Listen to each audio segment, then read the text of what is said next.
Success पाना है तो मोटिवेट रहो, और मोटिवेट रहोगे तो सफलता आपके कदम चूमेगी। किसी ने बड़े कमाल की बात कही है कि तुम जब बड़े बन गए, जब तुमने खुद अपने आंसू पोंछ कर खड़े हो गए। आज एक छोटी सी कहानी सुनाते हैं। एक गांव था, उसमें बहुत सारे किसान थे। तो इंद्र देवता उन किसानों से नाराज हो गए और प्रकट होके कहा कि अब 12 साल तक बारिश नहीं होगी। किसानों ने बहुत प्रार्थना करी और बहुत विनती करी, लेकिन इंद्रदेव नहीं माने। तो बहुत इन्होंने इतनी प्रार्थना करी, इतनी करी, बहुत ज़्यादा प्रार्थना करी, तो इंद्रदेव दोबारा प्रकट हुए और कहा कि यदि शंकर भगवान का डमरू बज जाएगा ना, जिस दिन डमरू बजेगा ना, उस दिन बारिश हो जाएगी।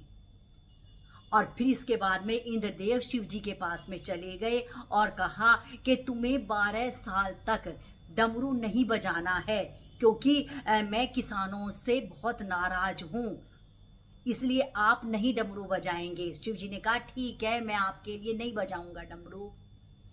और वह किसान बहुत परेशान होने लगे। किसानों ने ना फिर मतलब खेती करनी ही छोड़ दी। वो जाते ही थे कि 12 साल तक तो बारिश होगी नहीं, अब जाके करेंगे भी क्या।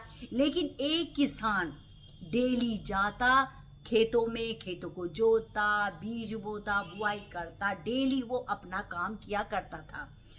और लेकिन जब वो जाता था, सारे किसान कहते कि तुम क्यों जाते हो जब 12 साल तक बारिश नहीं पड़ेगी। तो ऐसे वाद विवाद होता था। तो किसान ने कहा कि मैं तो केवल इसलिए जाता हूँ कि कभी मैं खेती करना ना भूल जाऊं, या मैं अपना काम करना ना भूल जाऊं, इसलिए मैं अभ्यास करता रहता हूँ, इसलिए निरंतरता अपना अभ्यास करता रहता हूँ कि मैं खेती कहीं भूल ना जाऊं।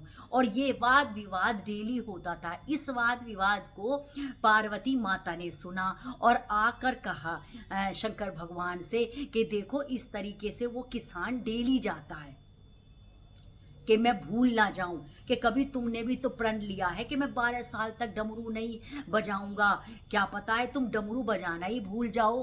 शंकर भगवान जी ने कहा कि नहीं, ऐसे नहीं हो सकता। उन्होंने डमरू उठाया और बजाया, बजाया कि नहीं, मैं तो बजा लूंगा बाद में भी। और जैसे ही डमरू बजा और बारिश होने लगी, और जो और किसान थे वो तो सारे मायूस हो गए, क्योंकि ना तो उन्होंने बीज बोया था, ना बुआई करी, कुछ भी उन्होंने खेत में काम नहीं किया। लेकिन उस एक किसान ने बीज बोया, बुआई करी, नलाई करी, सब कुछ करा था, तो उसके में भैया खूब अच्छी खेती हुई। तो इस कहानी से हमें ये शिक्षा मिलती है कि जब परेशानियां और मुश्किलें चारों तरफ से घिर जाती हैं ना, तो हमें अपना जो कर्म कर रहे हैं, जो मेहनत कर रहे हैं, हमें कर्म करते रहना चाहिए और मेहनत करते रहना चाहिए, क्योंकि कुछ नहीं पता कि कब डमरू बन जाए और कब एक खिड़की खुल जाए और कहीं से हमें इशारा हो जाए। तो इसलिए हमें निरंतरता अपने काम पर फोकस करना चाहिए और अभ्यास करते रहना चाहिए, क्योंकि हम कर्म ही नहीं करेंगे जभी तो चमत्कार होंगे। अरे कर्म करोगे, अभ्यास करोगे और मेहनत करोगे, चमत्कार जभी तो होते हैं, जभी तो खिड़की खुलेगी।